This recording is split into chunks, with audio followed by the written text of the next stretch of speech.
Kung mahal tayo ng Diyos, bakit tila siya tahimik kapag tayo'y naghihirap? Marahil ngayon, ikaw ay pagod na, pagod umasa, pagod maghintay, pagod manalangin na parang walang nakikinig.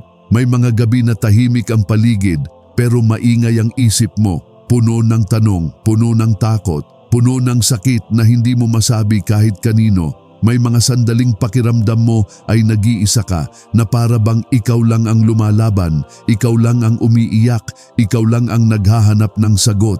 At sa gitna ng lahat ng ito, ang Diyos ay tila tahimik. Pero ang katahimikan ng Diyos ay hindi kailanman nangangahulugang wala siya. Hindi ito palatandaan ng pagtalikod ni ng kawalan ng malasakit.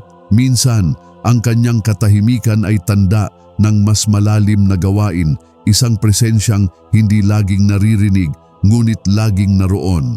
Habang iniisip mong nag-iisa ka, ang Diyos ay mas malapit kaysa sa iyong hininga. At kahit hindi mo pa nakikita ang kanyang ginagawa, hindi niya kailanman binitawan ang iyong buhay.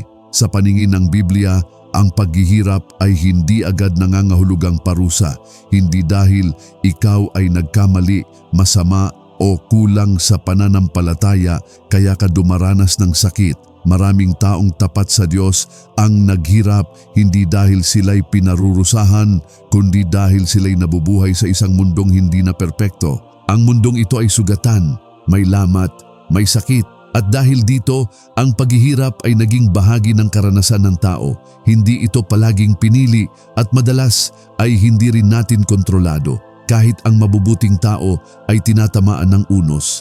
Kahit ang nananalangin ay napapagod. Kahit ang nagtitiwala ay minsang nadadapa. May mga paghihirap na nakikita ng mata, ang sakit ng katawan, ang kakulangan sa pera, ang araw-araw na pakikibaka para mabuhay. May mga paghihirap din na tahimik, ang kalungkutan na walang makausap, ang pangungulilang walang makapuno, ang bigat ng pusong kahit ngumiti ka ay masakit pa rin. At may mga paghihirap na mas malalim, ang pagdududa kung naririnig ka pa ba ng Diyos, ang panunuyong espiritual kung saan ang dating apoy ng pananampalataya ay tila unti-unting namamatay. Alam ng Diyos ang lahat ng ito. Hindi niya minamaliit ang anumang uri ng sakit. Sa kanyang mga mata, ang paghihirap mo, kahit hindi ito nakikita ng iba, ay mahalaga, totoo at karapat-dapat pakinggan. Ang Diyos ay nakikita ang bawat luha na iyong pinipigil. Hindi siya bulag sa sakit na bumabalot sa iyong puso. Kahit hindi mo mailabas ang iyak mo sa iba, kahit tahimik mo itong dinadala sa kanyang harapan, ang Diyos ay naririnig. Ang bawat sigaw ng puso, ang bawat panalangin na hindi mo masabi sa salita ay nakarating sa Kanya. Hindi Kanya iniwan sa gitna ng dilim. Sa bawat talata sa Biblia, makikita natin kung paano ang Diyos ay malapit sa mga wasak ang puso. Siya ang pumapawi ng pasakit, pinapalakas ang mahina at pinapalapit sa Kanya ang mga nalulumbay. Kahit sa oras ng pangungulila at pagdududa, ang Kanyang presensya ay hindi mawawala. Isang tahimik na aliw na nagmumula sa Diyos na mas malapit kaysa sa iyong hininga. Ang Diyos ay may iba't ibang paraan upang tulungan ang mga naghihirap at madalas ay mas malalim at mas mahiwaga kaysa sa ating inaakala. Una, sa pamamagitan ng kanyang presensya, hindi palaging tinatanggal ng Diyos ang problema o pinapalitan ang ating mga paghihirap sa isang iglap. Ngunit ang kanyang presensya ay palaging nandyan. Para bang isang tahimik na ilaw sa gitna ng bagyo, nananatili siya kahit pumutok ang unos sa paligid natin. Kahit ang hangin ay tila nagbabanta at ang mundo ay tila gumuho, may isang kamay na mahigpit na humahawak sa atin. Hindi nakikita ng mata, ngunit damang-dama ng puso. Ang Diyos ay nananatili sa bawat hakbang, sa bawat pagluha, sa bawat sandali ng pangungulila. Hindi niya tayo iniiwan kahit pa sa pakiramdam natin ay tayo lamang ang nag-iisa. Pangalawa, sa pamamagitan ng lakas na hindi nakikita. May mga sandali na tila wala ka ng puwersa, tila wala ng kakayahang bumangon.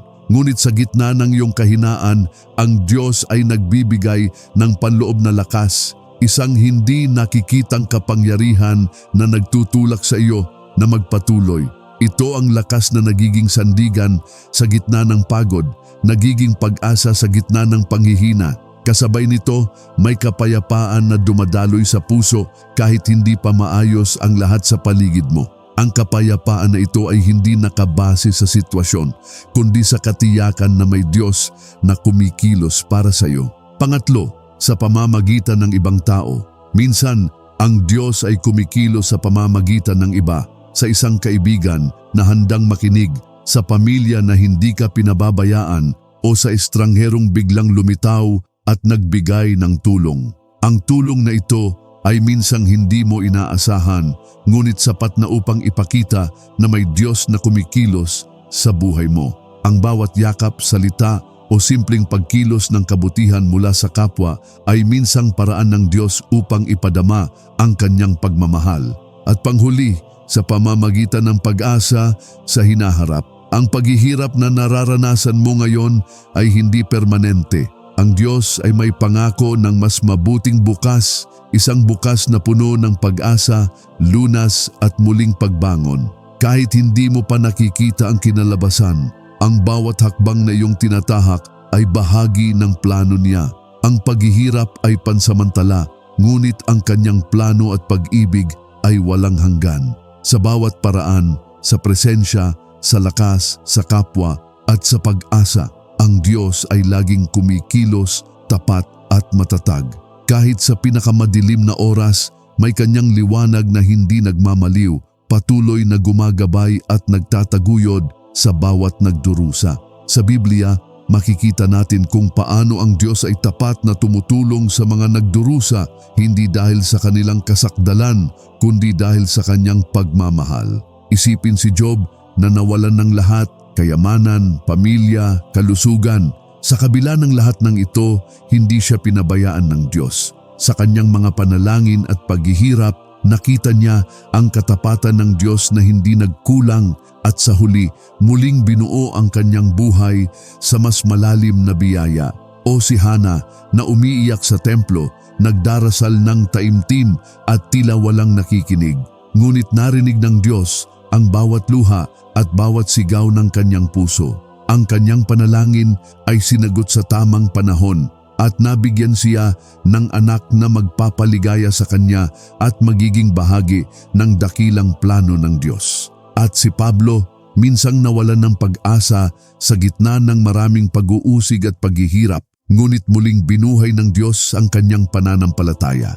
Kahit paulit-ulit na nalugmok, ang Diyos ang nagbigay ng lakas at direksyon upang ipagpatuloy ang kanyang misyon. Sa bawat kwento, hindi lang ang tao ang bida, ang focus ay ang karakter ng Diyos, tapat, mahabagin at nananatiling kasama sa bawat hakbang ng ating buhay.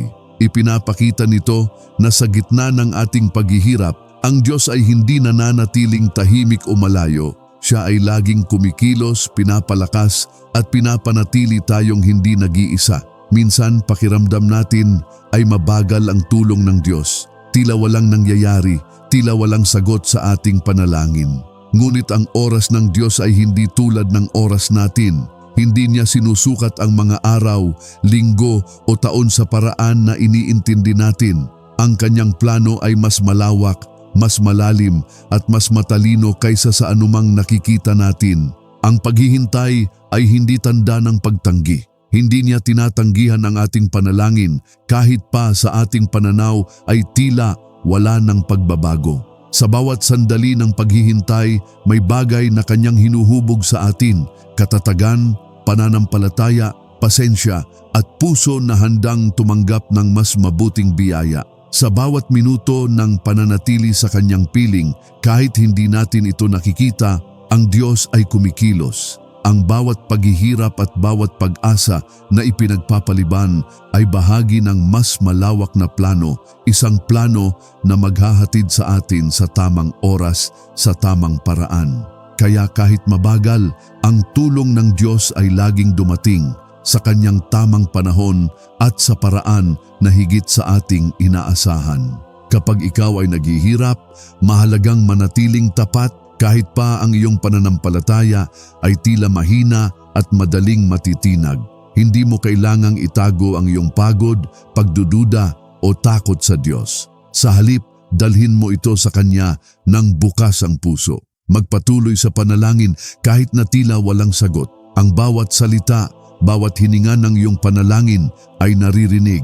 Kahit hindi mo agad makita ang resulta, ang Diyos ay kumikilos sa paraang hindi palaging halata. At ang bawat sandali ng pagtitiis ay hinuhubog ka para sa mas malalim na lakas. Huwag kang mahiya humingi ng tulong.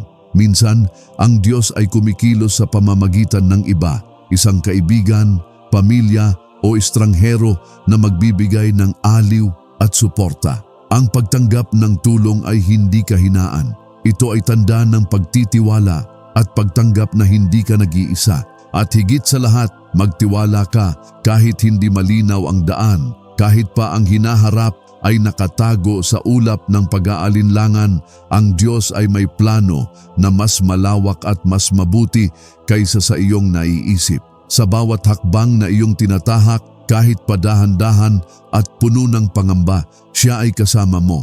Tinutulungan kang bumangon, pinapalakas ka at ginagabayan patungo sa liwanag na darating. Ang paghihirap na dinaranas mo ngayon ay hindi ang katapusan ng iyong kwento. Hindi ito ang wakas ng lahat ng pag-asa o ng iyong buhay. Sa bawat luha at bawat sakit, ang Diyos ay mas malapit kaysa sa iyong inaakala. Hindi niya sinasayang ang bawat pangyayari sa iyong buhay. Bawat pasakit, bawat laban ay may saysay sa kanyang plano. Ang iyong paghihirap ay may dahilan at sa tamang panahon makikita mo ang kabutihan at layunin na kanyang inilaan para sa iyo. Maaaring ikaw ay dumaraan sa pinakamadilim na yugto ng iyong buhay, ngunit hindi ka nag-iisa. Sa kabila ng lahat, may Diyos na kasama mo sa bawat hakbang, sa bawat patak ng luha at sa bawat pag-ikot ng iyong mundo. Sa gitna ng iyong paghihirap, handa ka pa bang magtiwala sa Kanya? Handa ka bang yakapin ang katiyakan na ang Kanyang pagmamahal at gabay ay laging nariyan kahit pa hindi mo pa nakikita ang buong larawan? Sa pagtitiwala mo sa Kanya, makikita mo na ang bawat unos ay may wakas at bawat gabi ay may bukang liwayway.